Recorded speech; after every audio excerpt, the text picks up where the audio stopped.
The massive crystalline doors of the Galactic Council chamber swung open with a deep, resonating hum that vibrated to the bones of every being present. Ambassador Marcus Kane stepped through, his polished black boots clicking against the translucent floor with deliberate precision. Behind him walked his aide, Sarah Chen, her tablet glowing softly as she recorded everything for posterity. Well, Marcus muttered under his breath, surveying the assembled alien dignitaries with a sardonic smile.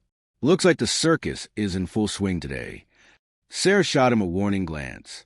Remember, sir, diplomatic protocols. Marcus chuckled, the sound carrying just enough edge to make the nearest Zephyrian delegate shift uncomfortably in his biomechanical suit. Oh, I remember everything, Sarah, especially the part where these charming individuals decided humanity wasn't worth consulting before carving up our territory. The chamber itself was a marvel of engineering, suspended in the void between three dying stars. Holographic displays flickered around the curved walls, showing real-time footage of human colonies under siege. Children running from plasma fire, families huddled in underground shelters, cities burning under alien bombardment. Marcus felt his jaw tighten as he watched the feeds, but his expression remained carefully neutral. 20 years in the diplomatic corps had taught him the value of controlled fury. Ambassador Kane, the voice of High Counselor Vextar, rang out, each syllable dripping with condescension. The Althurian's forearms gestured dramatically, while his elongated skull gleamed under the chamber's artificial light. How generous of humanity to finally grace us with their presence. Oh, the pleasure is all mine, Vextar, Marcus replied, his voice honey-sweet with false courtesy. Though I have to say, your invitation was rather explosive. Nothing says diplomatic summons quite like orbital bombardment of civilian targets. A ripple of uneasy laughter passed through some of the assembled delegates. The Korathian representative, a being that looked like a cross between a mantis and a nightmare, clicked his mandibles in what might have been amusement. Sarah leaned close to Marcus. Sir, the feeds are showing increased activity around the Kepler colonies. Marcus nodded almost imperceptibly. Good. Phase 1 was proceeding as planned. Now then, Vextar continued, rising from his levitating throne. Let's discuss the terms of humanity's surrender. Your species has proven remarkably resilient, but surely you can see the futility of continued resistance. Marcus burst out laughing, the sound echoing through the chamber with genuine mirth. Surrender? Oh, that's rich.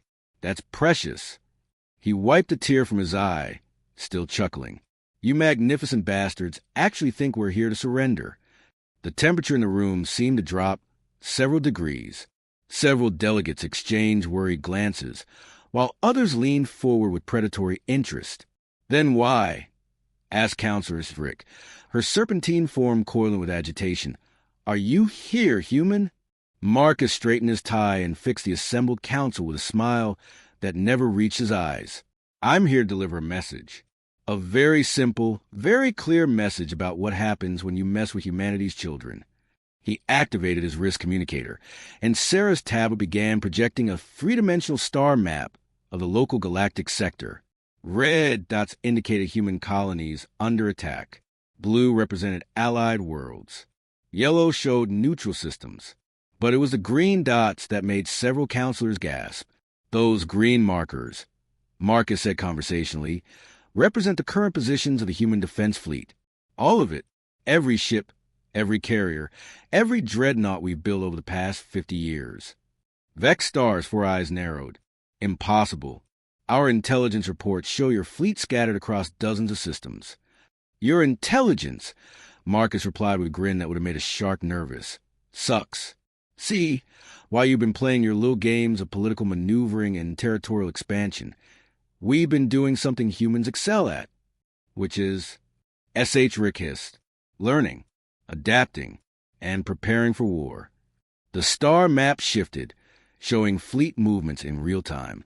The green dots were converging, forming a massive armada larger than anything the galaxy had seen in centuries. You wanted to test humanity's resolve, Marcus continued, beginning to pace around the chamber's central platform. You wanted to see if we'd roll over and accept your arbitrary borders and trade restrictions. You want to know what happens when you push the new kids on the block. He stopped directly in front of Vexstar's throne. Congratulations. You're about to find out. The Carathian delegate's translator crackled to life. This is madness. You cannot hope to stand against the combined might of the Galactic Council. Marcus turned to face the insectoid alien, his expression shifting to one of mock sympathy.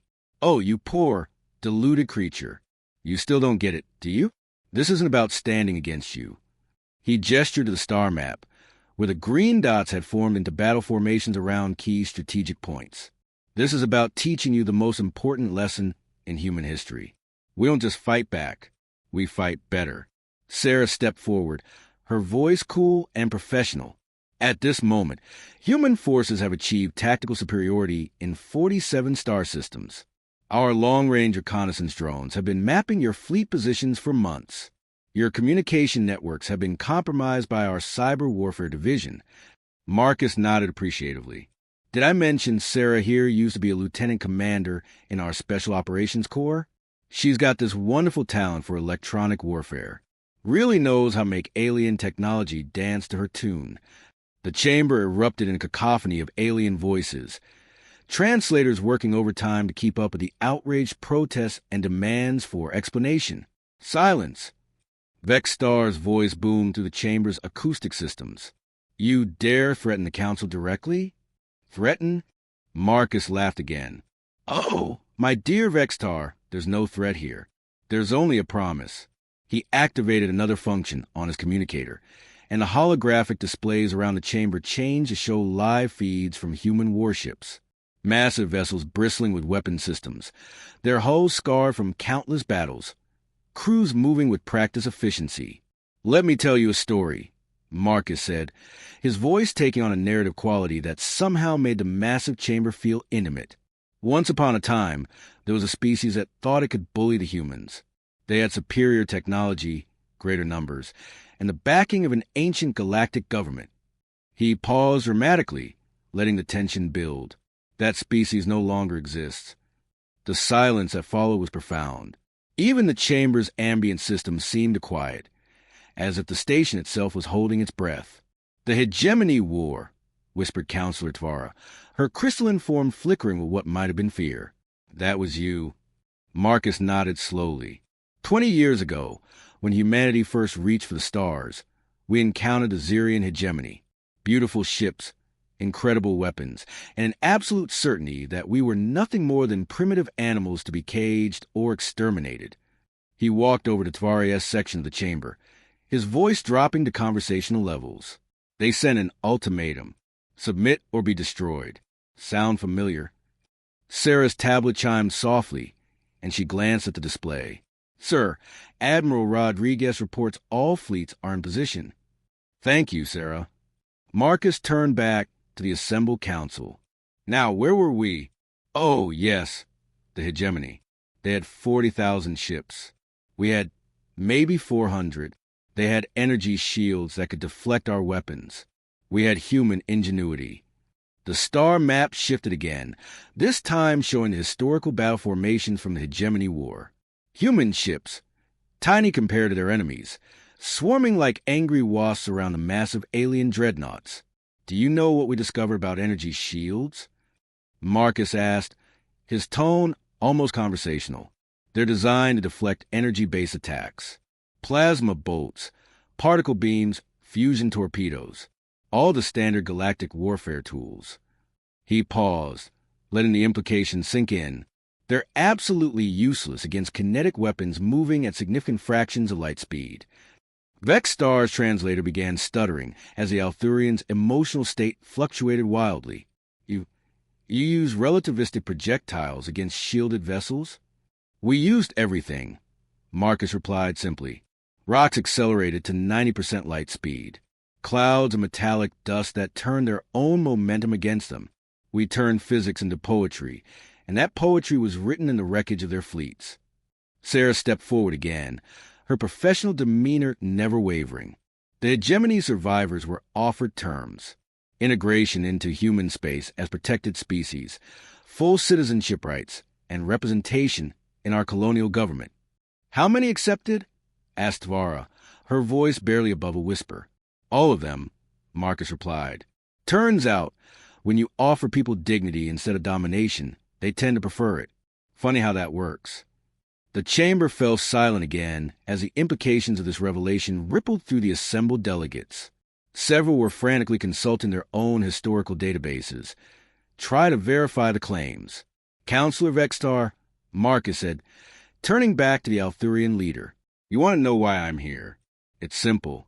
I'm offering you the same choice we offer the Hegemony. He gestured to the star map, where human fleet positions now completely surrounded every major council stronghold. Option 1.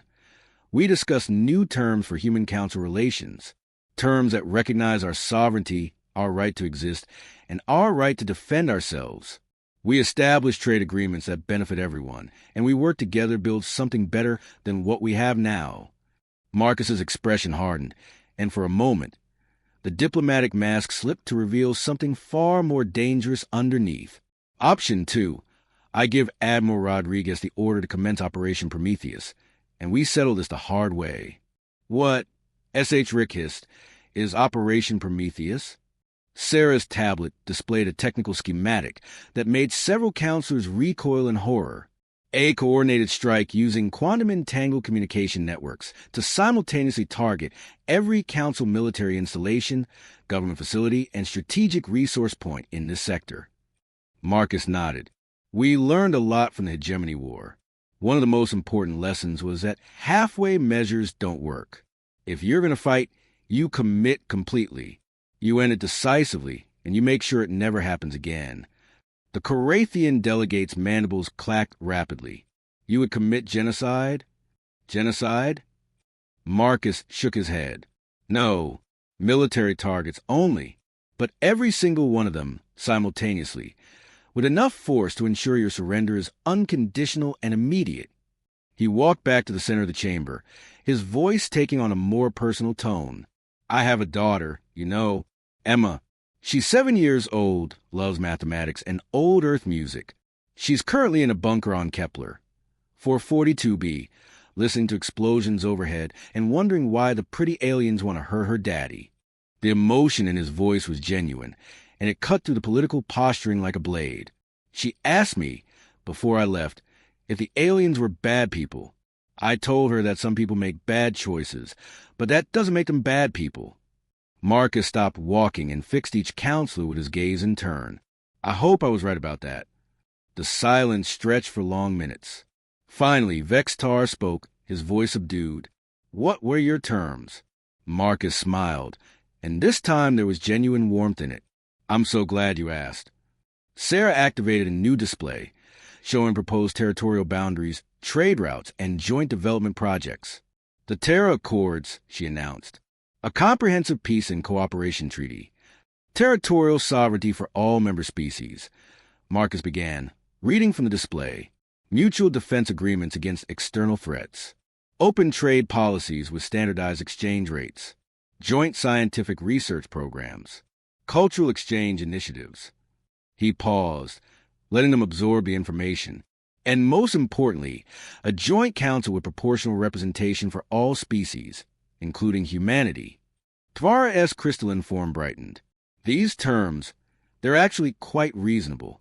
Of course they are, Marcus replied. We're not conquerors. We're builders. We want to create something better, not just tear down what already exists. Counselor Free, who had remained silent throughout the proceedings, finally spoke. His translator rendered his guttural language into smooth standard. And if we refuse? Marcus's expression didn't change, but somehow the temperature in the room seemed to drop again. Then Admiral Rodriguez gets her orders, and in approximately 6 hours, the Galactic Council will be a footnote in history books. Sarah checked her tablet. Sir, Admiral Rodriguez is requesting confirmation of status. Marcus nodded.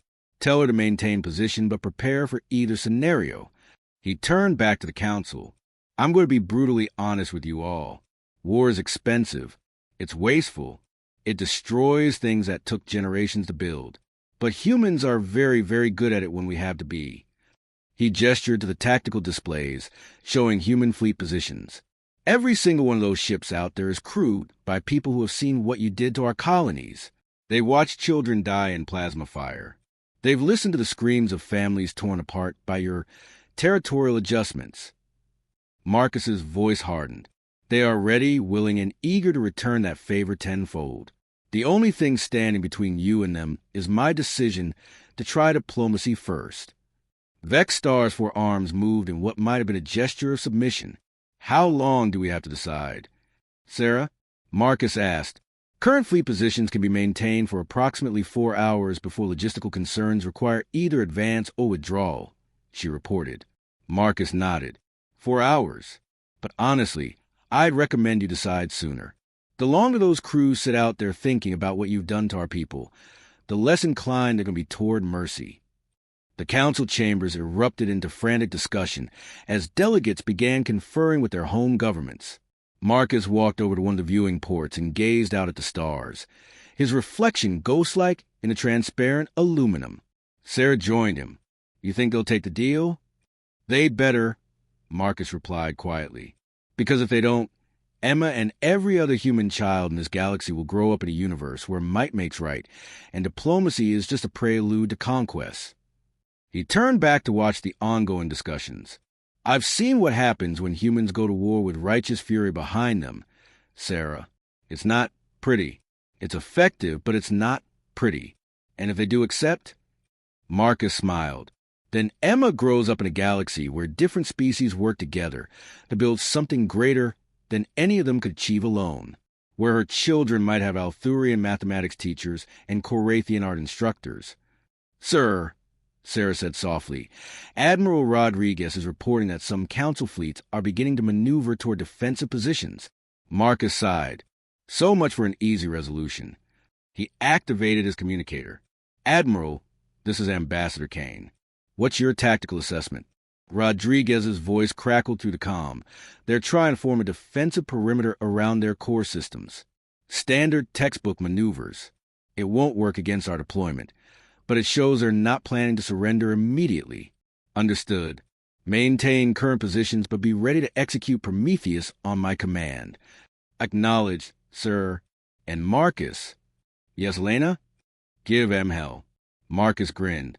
Always do. He turned back to council, where the discussions were becoming increasingly heated. Several delegates were arguing in multiple languages simultaneously, while others consulted with distant governments via quantum communication arrays. Counselors, Marcus called out, his voice cutting through the chaos. I hate to interrupt, but time is becoming a factor. Vextar turned toward him, his four eyes reflecting the stress of command. Ambassador Kane, these decisions cannot be made hastily. The implications, Marcus interrupted, are that in less than 4 hours, either we're all sitting down and negotiate the most comprehensive peace treaty in galactic history, or we're fighting the bloodiest war this galaxy has ever seen. He walked back to the center of the chamber. Let me make this crystal clear. Humanity didn't ask for this fight. We were content to explore, to learn, to build new homes among the stars. You brought war to us. The holographic displays shifted to show more footage from human colonies under attack. This time, the images were more personal. A father shielding his daughter from falling debris. Medical teams are treating wounded civilians. Rescue workers are pulling survivors from collapsed buildings. Every single human in this galaxy right now is thinking about these images. Marcus said quietly, they're thinking about their own families, their own children. They're thinking about how you decided we weren't worthy of basic respect or dignity. Sarah stepped forward. Sir, we're receiving reports of additional council fleet movements. It appears they're mobilizing everything they have. Marcus nodded grimly. So they won't do this the hard way. He activated his communicator again. Admiral Rodriguez, please confirm fleet status. All ships report ready for combat operations, sir. Weapons charged, shields at maximum, and crews at battle stations. And morale? Rodriguez's laugh was sharp and humorless. They're ready to remind the galaxy why you don't mess with human families, sir. Marcus closed the comm and turned back to the council. Well, counselors, what's it going to be? Tavara's crystalline form flickered rapidly. Ambassador! Surely there must be some middle ground. There is, Marcus replied. It's called the Terra Accords. Fair treatment, mutual respect, and cooperation instead of domination. ZH Kree's translator crackled. And if we agree to these terms, what assurance do we have that humanity won't simply continue expanding until we're all under your control? Marcus laughed, but there was no humor in it. Because unlike you, we don't believe in conquest for its own sake. We expand because we grow, and we grow because we believe in building something better. He gestured to the tactical displays. Look at our deployment, ZH. Really look at it. We could have struck without warning. We could have hit your homeworlds directly and forced surrender through terror. Sarah nodded. Current human military doctrine emphasizes precision strikes against military targets while minimizing civilian casualties. We're offering terms before firing a shot. But make no mistake, Marcus added, his voice hardening. If you force us to fight, we will fight to win. Completely, decisively, and permanently. The chamber fell silent again as the weight of the decision pressed down on everyone present. Minutes ticked by, each one bringing the galaxy closer to war or peace. Finally, Vextar rose from his throne. Ambassador Kane, I need to know something. What's that? If we accept these terms, and something goes wrong in the future, will humanity honor them? Will you keep your word, even when it's inconvenient? Marcus met the Arthurian's gaze steadily. Vextar, let me tell you about human history. We've fought wars over the right to keep our word. We've died for principles that had no immediate benefit. We've honored agreements with enemies who became friends. He paused, considering his words carefully. When humans make a promise, we keep it. Not because it's easy, but because it's who we are. Sarah's tablet chimed urgently. Sir, Admiral Rodriguez reports that Council forces are moving into attack formations. Marcus closed his eyes for a moment, then opened them with resignation. So be it. He activated his communicator. Admiral, you're authorized to commence Operation Prometheus. Repeat, Prometheus is authorized. Understood, sir. Beginning operations in 60 seconds. The holographic displays around the chamber shifted to show real-time tactical feeds from human warships. Weapon systems came online with deadly efficiency, while targeting computers locked onto Council vessels across dozens of star systems. Wait! Vextar's voice cracked with desperation. Wait, please. Marcus held up a hand. Admiral, hold fire. I say again, hold fire. Holding, sir. Marcus turned back to Vextar. Counselor, the Council accept the Terra Accords.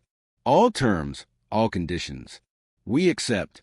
The tension in the chamber deflated, so suddenly it was almost physically painful. Several delegates slumped in their seats, while others began frantic communications with their fleets to stand down. Marcus smiled, and for the first time since entering the chamber, it was completely genuine. Admiral Rodriguez, abort Prometheus. All ships stand down to defensive positions. Acknowledged, sir, and congratulations. Thank you, Elena. Thank you all. He turned back to the Council, his expression shifting to one of professional satisfaction. Counselors, I believe we have a treaty to finalize. The next several hours passed in a blur of legal documents, communication protocols, and ceremonial procedures.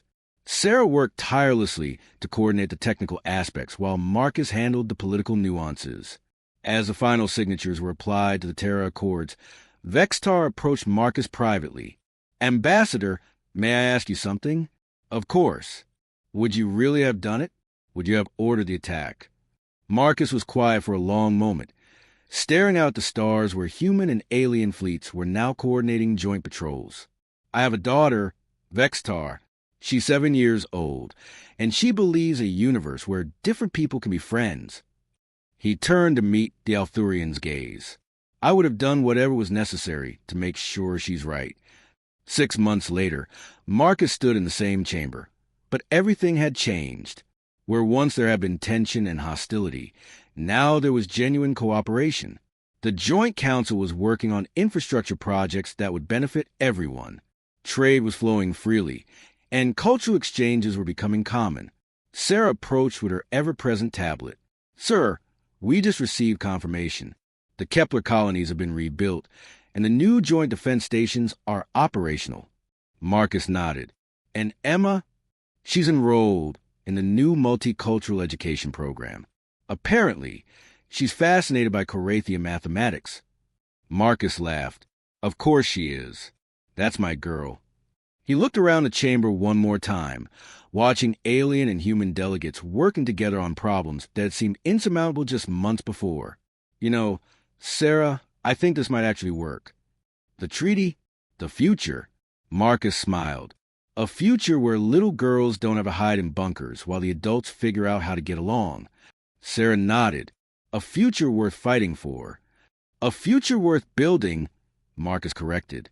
"Together."